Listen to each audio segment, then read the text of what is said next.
Saudações, família. Sejam todos muito bem-vindos, hermanos e hermanas. Você acredita que dentro da própria polícia existia uma gangue secreta, envolvida em todo tipo de corrupção de alto nível? Parece enredo de série, mas aconteceu de verdade, em pleno coração de Los Angeles. O caso Rampart expôs um dos maiores escândalos da história da polícia estadunidense. Oficiais da elite da força envolvidos até o pescoço com o submundo. Mas como esse esquema veio à tona? Quem eram os policiais por trás disso? E por que esse caso quase foi enterrado pelas autoridades? Fica comigo até o fim, porque hoje você vai conhecer todos os detalhes do caso Rampart, o escândalo que destruiu a confiança na polícia de Los Angeles. E antes de começar, clica no botão de hyper aqui embaixo. Isso ajuda a plataforma a divulgar o vídeo para mais pessoas. Bora pro vídeo!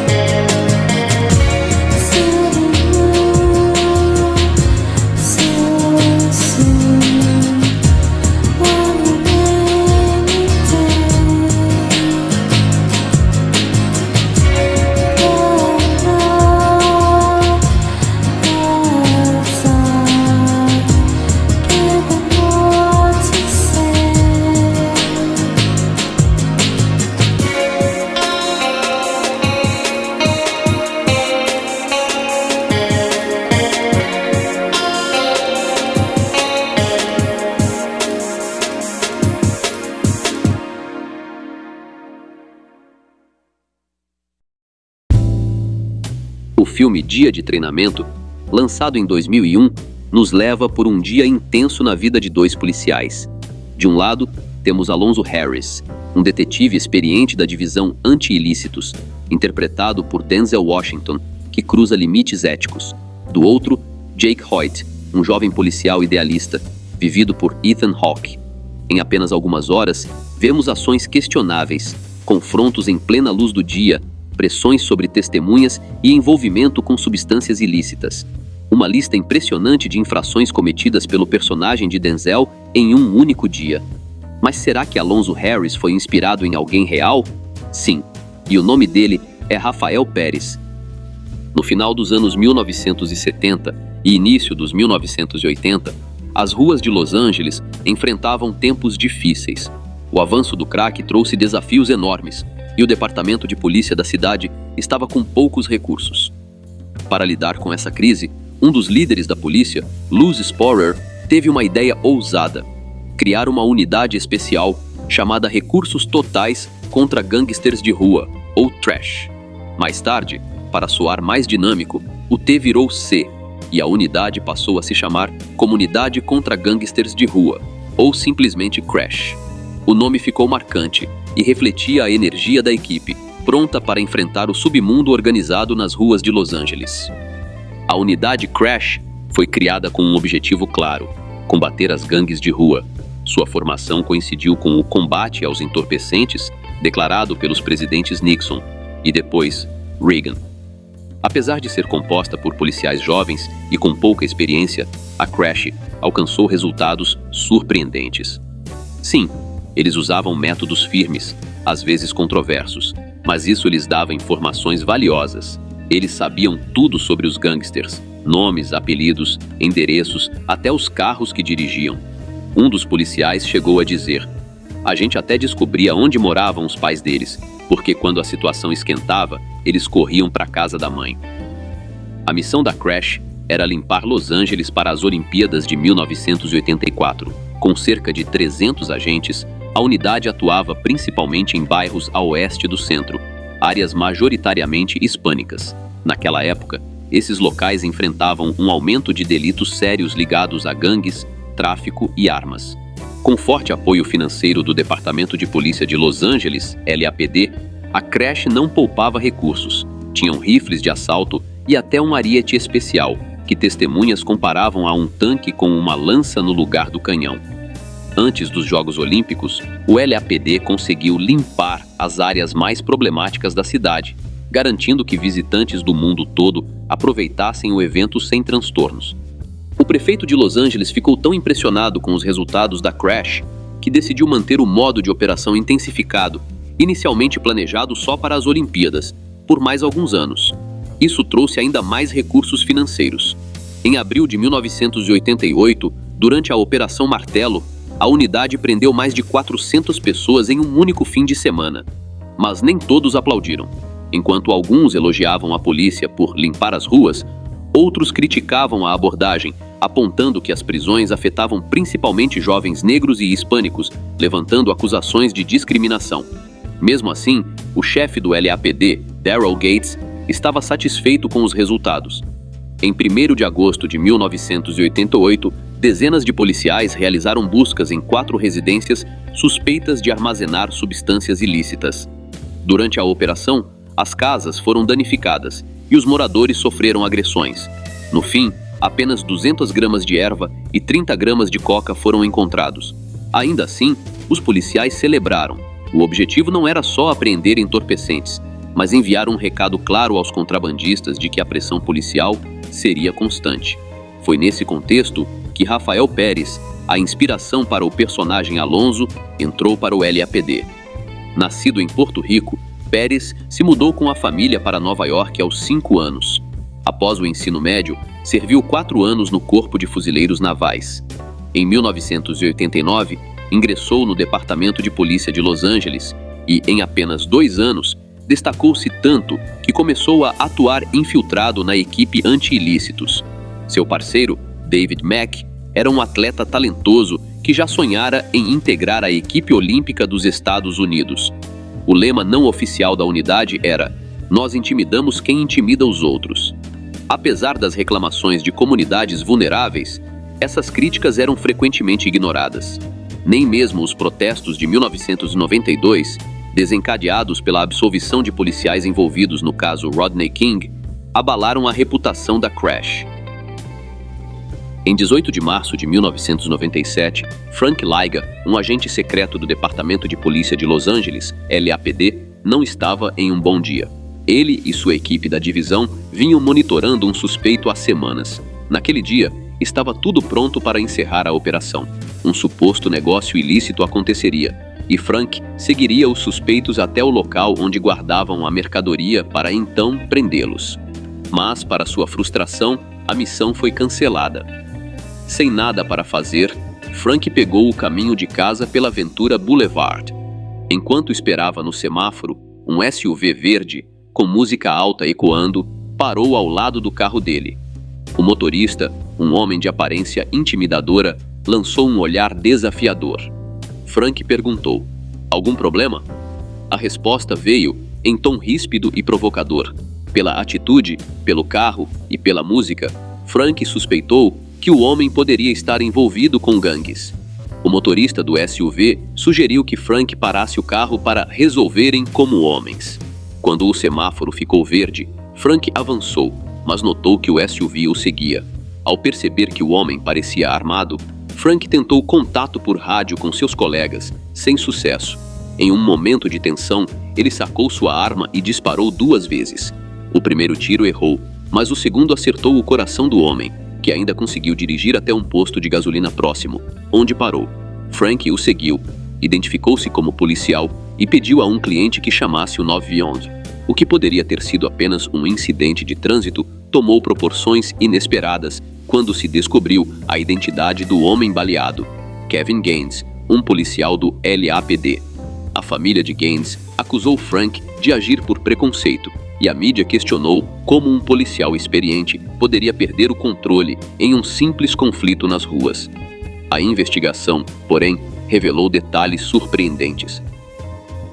Os colegas de Kevin Gaines lembraram que o policial assassinado tinha um temperamento explosivo, e sua esposa já havia relatado um episódio de comportamento insano dele em casa. Essas informações levaram os investigadores a reavaliar quem era Gaines de verdade, mas o que veio à tona foi ainda mais intrigante. Gaines vivia um estilo de vida que não combinava com seu salário de policial. Ele tinha um guarda-roupa cheio de roupas de grife, pagava contas altíssimas em restaurantes, como uma de quase $1.000 em um jantar, e nos momentos de folga, dirigia um Mercedes registrado no nome de Sharita Knight, ex-esposa de Suge Knight, o famoso dono da gravadora Death Row Records. Como um policial do LAPD poderia ter conexões tão próximas com figuras tão controversas? E de onde vinha tanto dinheiro para sustentar esse padrão de vida? A grande pergunta era como um policial do LAPD, como Kevin Gaines, poderia estar ligado à ex-mulher de Suge Knight? E como ele bancava um estilo de vida tão extravagante? A família de Gaines contratou o renomado advogado Johnny Cochran e abriu um processo contra a cidade, pedindo 25 milhões de dólares em indenização. Mais tarde, com a revelação de detalhes comprometedores sobre a vida de Gaines, o valor foi reduzido para 250 mil dólares, que a prefeitura pagou como parte de um acordo. Quanto a Frank Liga, ele passou por várias investigações internas, mas foi considerado inocente em todas. Em um comunicado oficial, o LAPD afirmou que Frank agiu dentro das normas policiais, sem qualquer motivação racial ou étnica. A história, porém, estava longe de acabar e novos escândalos estavam prestes a surgir. Antes mesmo de Frank Liga ser completamente inocentado, outro caso abalou o Departamento de Polícia de Los Angeles. Em 27 de março de 1998, durante uma vistoria no depósito do departamento, descobriram que 3 quilos de coca haviam desaparecido. Uma força-tarefa foi criada para investigar o sumiço e as suspeitas inicialmente recaíram sobre Liga. No entanto, a investigação apontou outro culpado, Rafael Pérez, o mesmo policial que inspirou o personagem de Dia de Treinamento. Em um caso separado, em 6 de novembro de 1997, um banco Bank of America em Los Angeles foi assaltado. Os ladrões levaram 722 mil dólares, que haviam chegado à agência apenas 10 minutos antes do roubo. Os detetives perceberam que o crime parecia ter sido planejado com informações privilegiadas. Após semanas de investigação, eles chegaram à assistente do gerente, Carolyn Romero, que confessou ter passado detalhes do funcionamento do banco ao namorado, ninguém menos que David Mack, um policial do LAPD. Mack foi preso imediatamente, mas se recusou a revelar quem eram seus cúmplices ou onde estava o dinheiro roubado. Esses eventos jogaram uma sombra ainda maior sobre a reputação do departamento. A investigação do roubo ao banco revelou que, poucos dias após o ato, David Mack foi visto em Las Vegas na companhia de outro policial, Rafael Pérez. Mas essa informação não foi suficiente para considerá-la uma prova concreta, e Mack acabou condenado a 14 anos de prisão, enquanto Pérez permaneceu livre. Segundo colegas de cela, Mack mantinha o bom humor na prisão e dizia que sairia de lá milionário. Em 25 de agosto de 1998, Pérez finalmente foi preso. Conta-se que, ao ser detido, ele perguntou aos policiais se a prisão estava ligada ao recente assalto ao banco, mas não obteve resposta. A acusação contra ele era pesada. Pérez havia roubado 3 quilos de coca do depósito do LAPD, com um valor estimado em 800 mil dólares. Durante o julgamento, ele confessou algo surpreendente. Para disfarçar os roubos, substituiu a coca por uma mistura de massa de panqueca Bisquick. E essa não foi a única revelação de Pérez.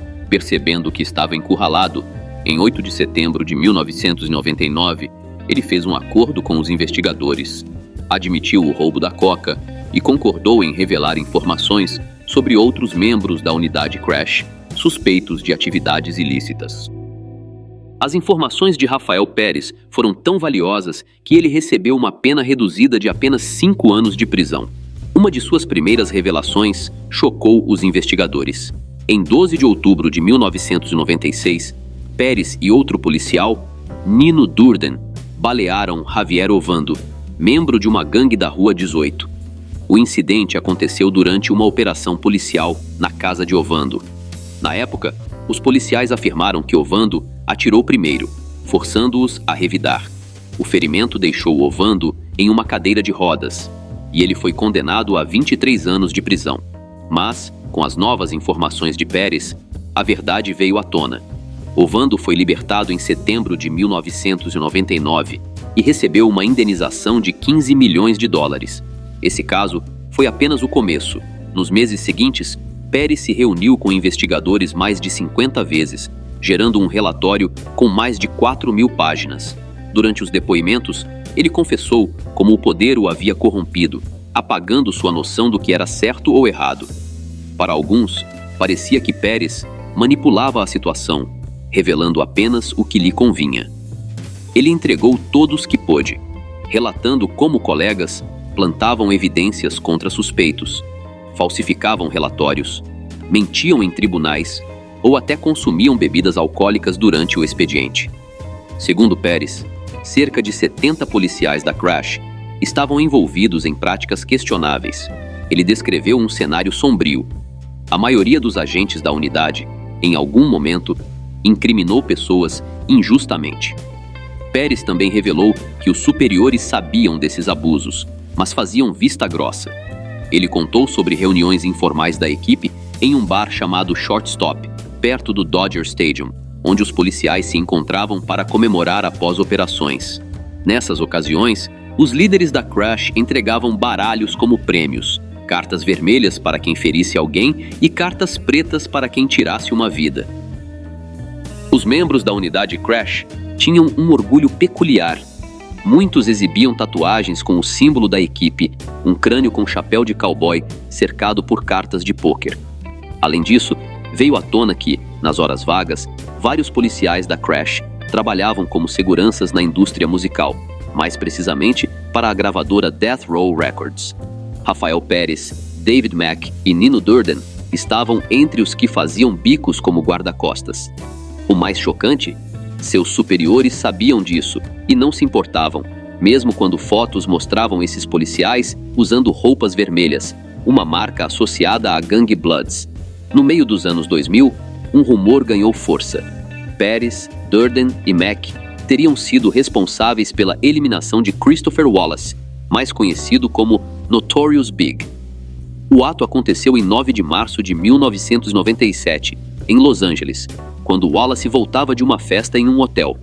O carro do rapper parou em um semáforo e um Chevrolet Impala preto se aproximou.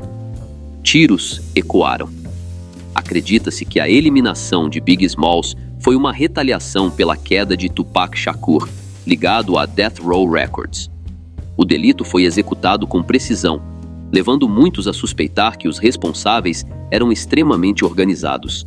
E quem melhor para isso do que policiais corruptos com laços na gravadora? Lembra de Kevin Gaines, o policial dado de baixa por Frank Liga? Ele também tinha laços com a Death Row Records. Após sua queda, jornalistas notaram um detalhe intrigante. Um CD de grandes sucessos da gravadora foi encontrado no som do carro de Gaines. As revelações de Rafael Pérez tiveram um impacto avassalador. Mais de 100 condenações foram anuladas e a prefeitura de Los Angeles precisou desembolsar cerca de 125 milhões de dólares para resolver processos civis movidos por alvos das ações da Crash. Em 3 de março de 2000, o chefe de polícia Bernard Parks anunciou o fim da unidade Crash e a criação de uma nova força-tarefa para combater gangues, além de uma comissão especial para investigar os abusos da equipe. Em novembro do mesmo ano, a comissão divulgou um relatório com 72 conclusões e 86 recomendações, mas as descobertas não eram novidade. Especialistas em segurança e direito já apontavam que os policiais precisavam de supervisão mais rigorosa para evitar novos escândalos. Até maio de 2001, uma investigação interna revisou as ações de 58 policiais. 12 foram suspensos, 7 renunciaram e 5 foram demitidos. Enquanto isso, Nino Durden, colega de Pérez, já estava preso, enfrentando acusações de tentativa de quedas e falso testemunho. Nino Durden acabou assumindo a culpa por todas as acusações e foi condenado a 5 anos de prisão. Além disso, pegou mais 3 anos por violações de direitos civis e posse ilegal de arma. Rumores sugerem que sua pena foi reduzida porque ele colaborou com a investigação, entregando detalhes sobre as ações de Pérez. Durden foi libertado na primavera de 2005. Já Rafael Pérez deixou a prisão em junho de 2004, mudou-se de Los Angeles, divorciou-se e, hoje, trabalha como motorista de limusine. Anos depois, o diretor Antoine Fuqua, responsável por Dia de Treinamento, revelou que, durante as filmagens, o caso de corrupção da Crash ainda estava em investigação, mas sua gravidade já era clara. Segundo ele, Denzel Washington, que se preparou intensamente para o papel de Alonzo Harris, conseguiu ser ainda mais intimidante na tela do que o próprio Rafael Pérez, que inspirou o personagem. Por fim, no final do filme, Denzel até se permitiu esboçar um sorriso enigmático nos créditos, como se soubesse o peso da história que estava contando.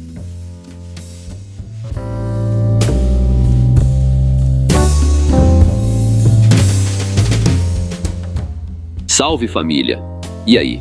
O que você achou desse escândalo absurdo que sacudiu as estruturas da polícia de Los Angeles? O caso Rampart não foi só um caso de corrupção, foi um alerta para o mundo inteiro sobre até onde o poder pode corromper e como até quem deveria proteger pode se tornar o maior perigo. Se você curte esse tipo de conteúdo, com investigações reais, histórias ocultas e verdades que poucos têm coragem de contar, se inscreve agora no canal e ativa o sininho para não perder nenhum vídeo. E se quiser ir ainda mais fundo nesses casos, ter acesso antecipado aos próximos vídeos e apoiar de verdade nosso trabalho, clica no botão de Hyper e torne-se membro. Além de conteúdo exclusivo, você faz parte da força que mantém essa investigação ativa. Até a próxima!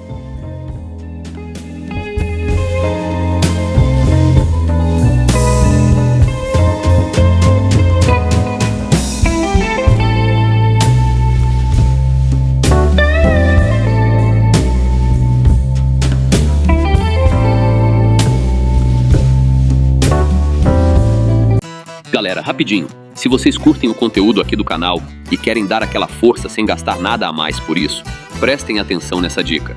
Sempre que vocês comprarem qualquer coisa na Amazon, seja um livro, fone, celular ou até um cabo USB, usem o meu link de afiliado que está aqui na descrição. Quando você compra por lá, a Amazon me paga uma pequena comissão, sem mudar absolutamente nada no valor da sua compra. É uma forma simples e gratuita de apoiar o canal. E você ainda garante os produtos que já ia comprar. Então já sabe, né? Clicou no link da descrição antes de comprar. Você já está ajudando. Valeu demais!